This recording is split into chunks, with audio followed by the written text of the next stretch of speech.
자, 사도 바울은 우리 성도들에게 이렇게 교훈합니다. 항상 기뻐하라, 쉬지 말고 기도하라, 범사에 감사하라, 이런 말씀을 하셨어요.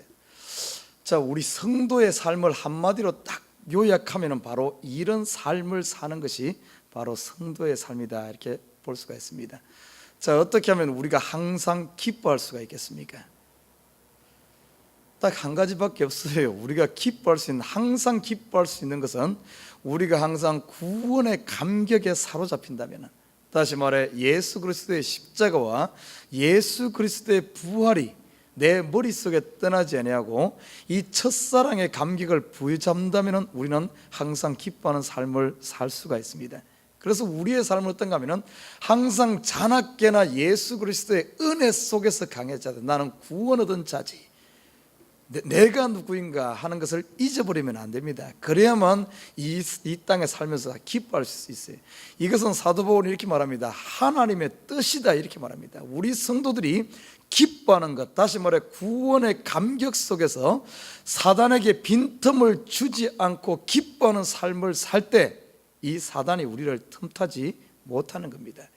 여러분 어떻습니까? 여러분 마음속에 구원의 투구를 쓰고 있습니까? 아니면 순간순간 구원의 투구를 벗어버리고 있습니까?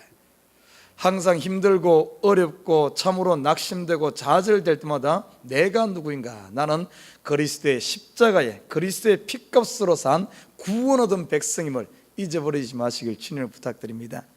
그리고 우리가 기도하는 항상 기뻐하라, 쉬지 말고 기도하라. 제가 어제도 잠시 이야기했지만 이 기도가 너무나 중요해요. 우리에게 어떻게 보면 믿는 사람에게 이 기도는 특권입니다. 특권. 이것을 활용할 줄 알아야 돼요. 기도할 수 있는 이 사람, 내가 기도할 수 있다 그러면 그 사람은 벌써 99% 성공한 겁니다. 성공한 거예요. 기도는 최고의 무기며 사단이 가장 두려워 떠는 겁니다.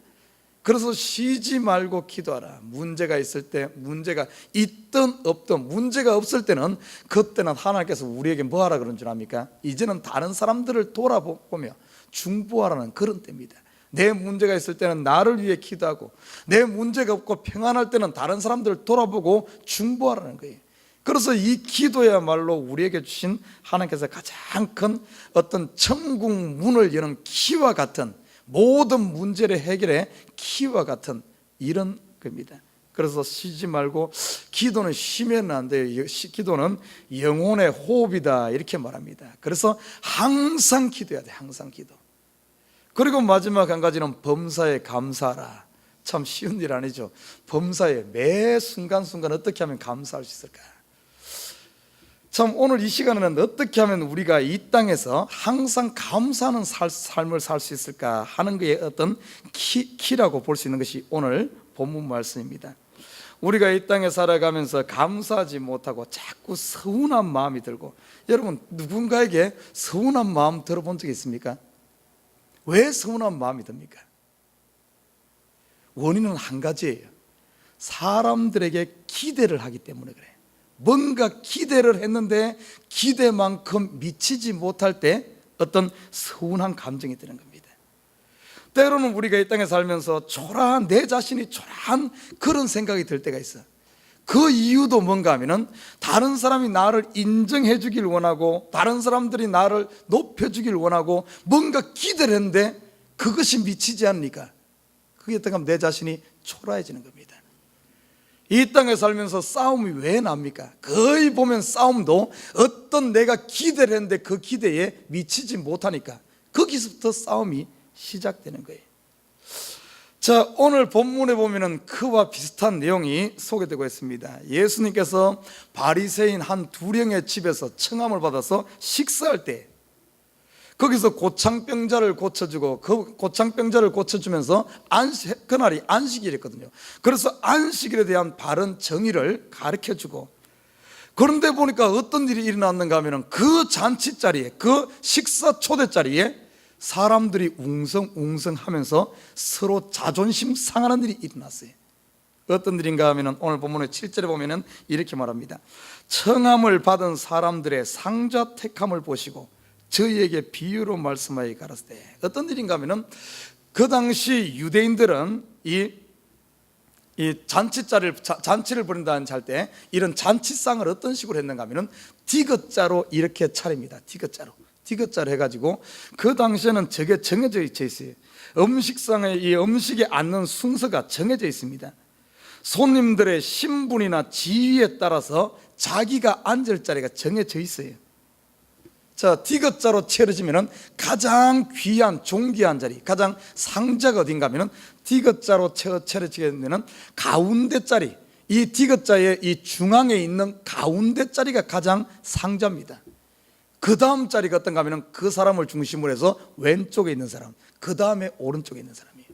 그 다음은 또 어떤 디귿자 같으면 중앙에 말고 왼편에 있는 이쪽에 또 중앙 자리가 항상 가장 좋은 자리입니다. 가장 상자예요. 그래서 잔치를 한다든지 이렇게 했을 때 그 자리가 정해져 있어요. 그런데 그 당시 바리새인들은 사람들에게 인정받기를 원하는 사람이었습니다. 그래서 어떤가 하면은 잔치 자리가 있으면은 가장 먼저 와가지고 그 상자에 앉으려고 서로 앉으려고 거기에 와서 앉아 있는 거예요. 남들보다 조금 먼저 와가지고 더 좋은 자리에 앉아 있습니다. 왜냐하면 그 자리에 그 좋은 상자에 앉아있게 되면 다른 사람들의 시선이 어떤가 하면 야, 저 사람은 주인으로부터 인정받는 사람이구나, 상자에 앉아있으면 저 사람은 신분이 높은 사람인갑다, 저 사람은 존귀한 사람인갑다 하며 상자에 앉아있는 사람을 다른 사람들이 부러움의 시선으로 바라보기 때문에, 그래서 그 자리에 앉아 상자에 앉아서 식사를 하는 것 자체만으로도 밥맛보다도 사람들이 바라보는, 인정해주는 그 맛을 더 즐기는 것이 그 당시 바리새인들이었습니다. 그래서 오늘 이 잔치 자리에 그런 일이 일어나는 거예요. 바리새인 누군가가 와가지고 상자에 딱 앉아 있는 겁니다. 그런데 보니까 보통 그 당시 관례로 봤을 때 가장 귀한 사람, 가장 그 어떤 잔치에 존귀한 사람은, 귀한 손님은 가장 나중에 도착하는 것이 그 당시 관례였습니다.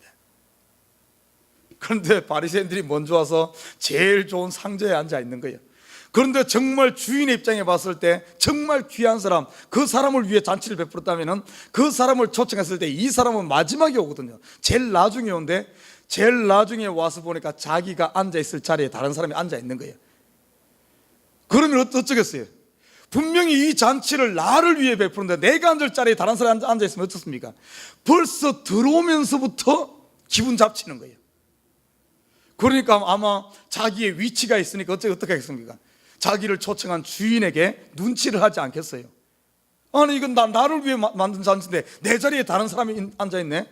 주인에게 눈치를 슬쩍 주면 주인이 발딱 일어나고 가가지고 그 상자에 앉아있는 사람에게 이야기할 거 아닙니까? 아, 죄송하지만은 이 자리가 저쪽으로 좀 가십시오. 그리고 나서 그 초청한 그 귀한 사람이 그 자리에 앉는 거예요. 그렇게 돼가지고 오늘 본문에 보니까 오늘 이 사건 속에서 그 일이 일어난 거예요. 그러니까 상자에 앉아야 될 이 사람도 기분이 나빠버리고, 주인 입장도 어떻습니까? 그 자리에 앉아있는데 가서 죄송하지만 자리 비키달라고 할 때 주인 입장도 이게 참 난처한 거예요. 그리고 거기서 쫓겨나는 사람 입장에서는 얼마나 기분 나쁘겠습니까? 오늘 그 사건으로 말미암아 오늘 본문에 보니까 이 좋은 잔치, 음식 먹고 기분 좋아야 할 이 자리에 사람들이 기분이 영 상하는 이 모습을 예수님께서 바라보게 됩니다. 그러면서 예수님께서 한 비유를 가지고 이야기해요. 8절에 보면 이렇게 말합니다. 내가 누구에게나 혼인잔치에 청함을 받았을 때 상자에 앉지 말라. 그렇지 않으면 너보다 더 높은 사람이 이 청함을 받은 경우에 쫓겨나리라. 이렇게 말하면서 이야기를 해줍니다. 여기서 보면은 예수님께서 비유로 말할 때 혼인잔치란 것을 이야기합니다. 혼인잔치. 왜 혼인잔치에 비유를 들까? 여러분, 우리가 인생 살아가면서 참 수많은 잔치도 있습니다. 혼인잔치도 있고, 요번 주일날은 또 우리 명현이, 맥로이, 우리 한혜숙 집사님, 최형렬 집사님 그 아들 돌잔치를 우리 또 교회에서 주일날 오후 5시 합니다. 돌잔치도 있고 생일잔치도 있고 아니면은 그냥 집에 뭐 사람들을 초청하는 잔치도 있고, 아무튼 여러 잔치가 있어요. 그 많은 잔치 중에 가장 절차와 예절이 중시되는 잔치가 뭔가 하면 이 혼인잔치입니다. 거기는 예절이라든지 절차가 굉장히 중요해요.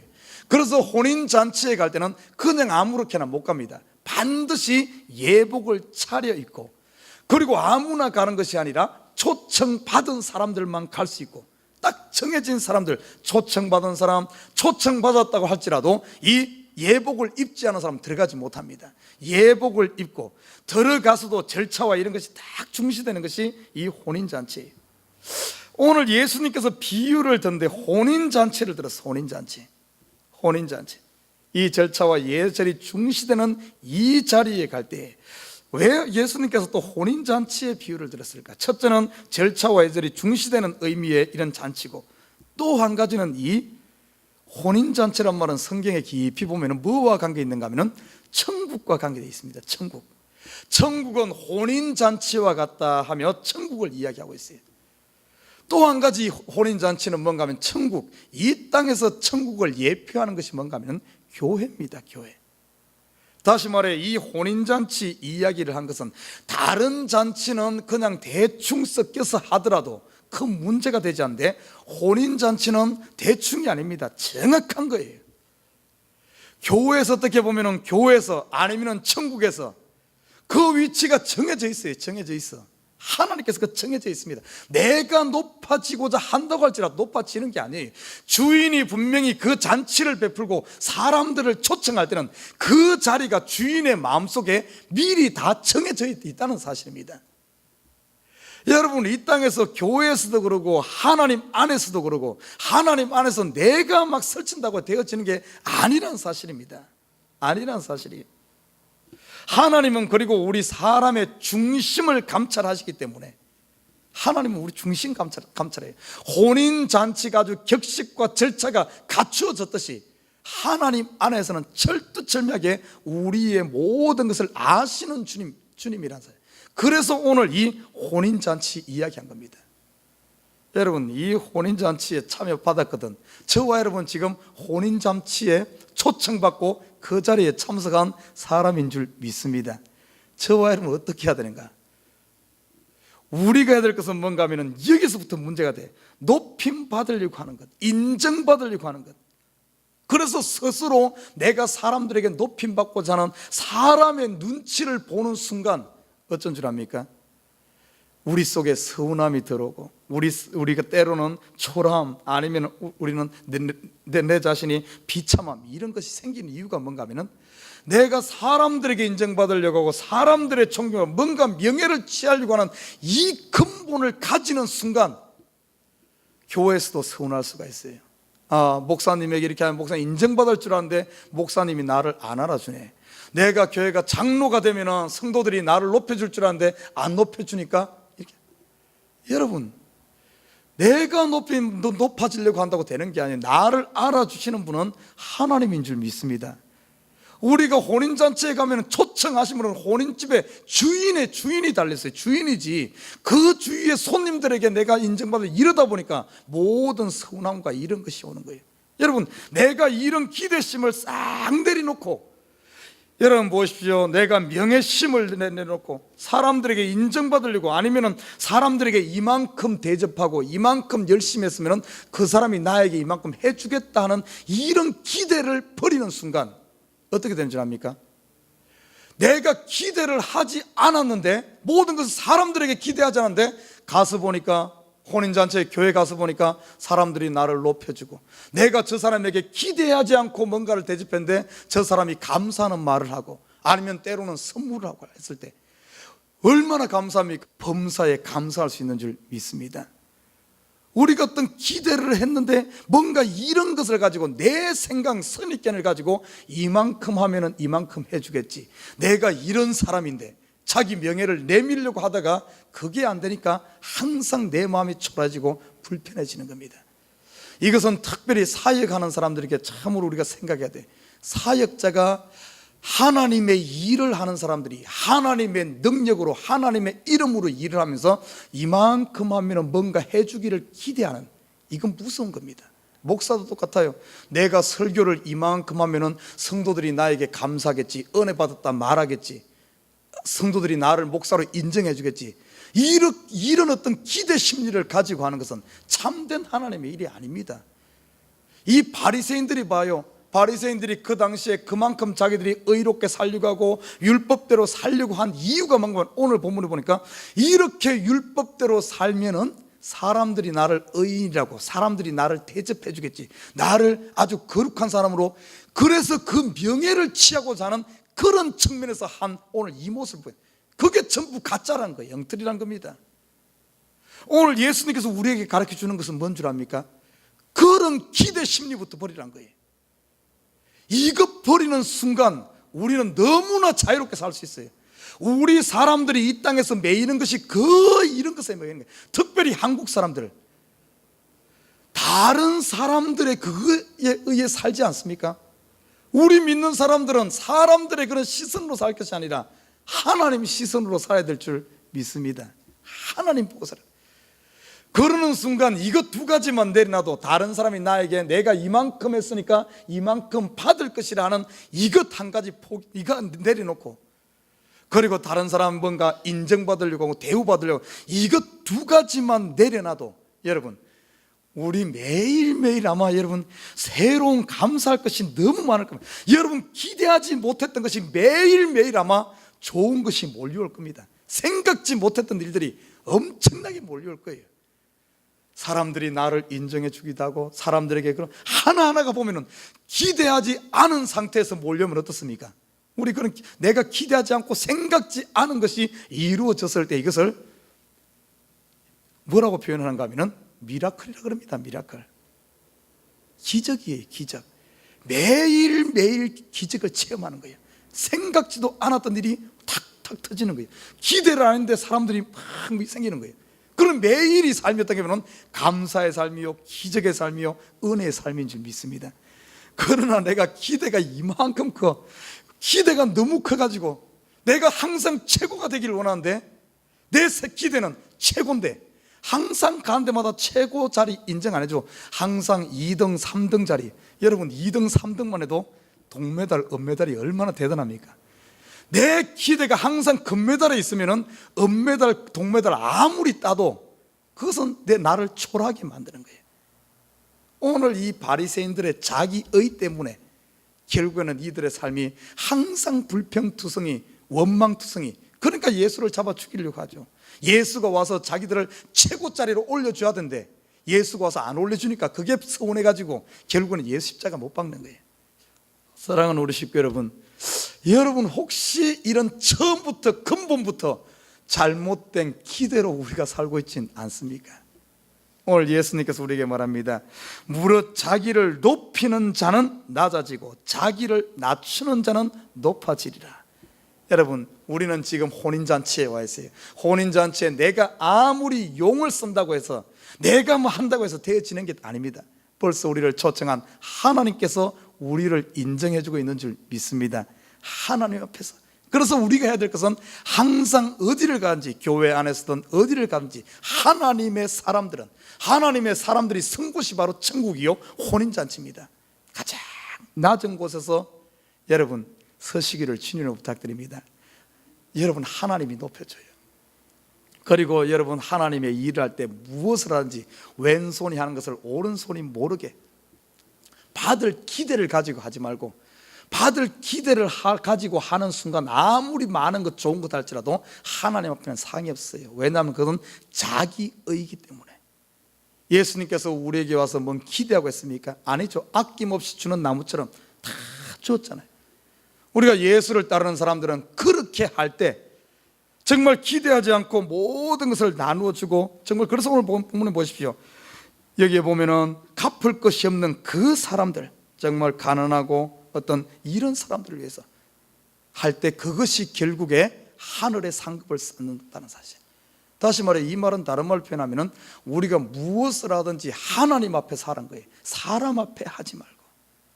하나님 앞에 하는 것은 하나도 없어지지 않고 영원한 나라의 상급으로 받는 줄 믿습니다. 나는 우리 식구들이 이 두 가지를 다 잘 버릴 거 다 버려가지고 참으로 매일매일 삶이 감사의 삶을 사시길 주님의 이름 부탁드립니다. 혹시 우리 마음에 서운한 것 있거든 다 내려놓고, 서운한 것이 저 사람 때문에 서운한 것이 아니라 내가 잘못 생각했기 때문에, 내 출발이 잘못됐기 때문에 그런 거예요. 모든 서운한 것은 전부 나로부터 나는 것이 다른 사람으로부터 나는 게 아니라는 사실. 오늘 우리 십자가 앞에서 우리 모든 이런 것들을 싹 내려놓고, 하나님, 원인이 나에게 있었네요. 이제는 남편에 대한 서운함, 아니면 누구에 대한 서운함 싹 내려놓고 이 아침에 치유받고 새롭게 출발하는 하루가 되기를 주님을 부탁드립니다.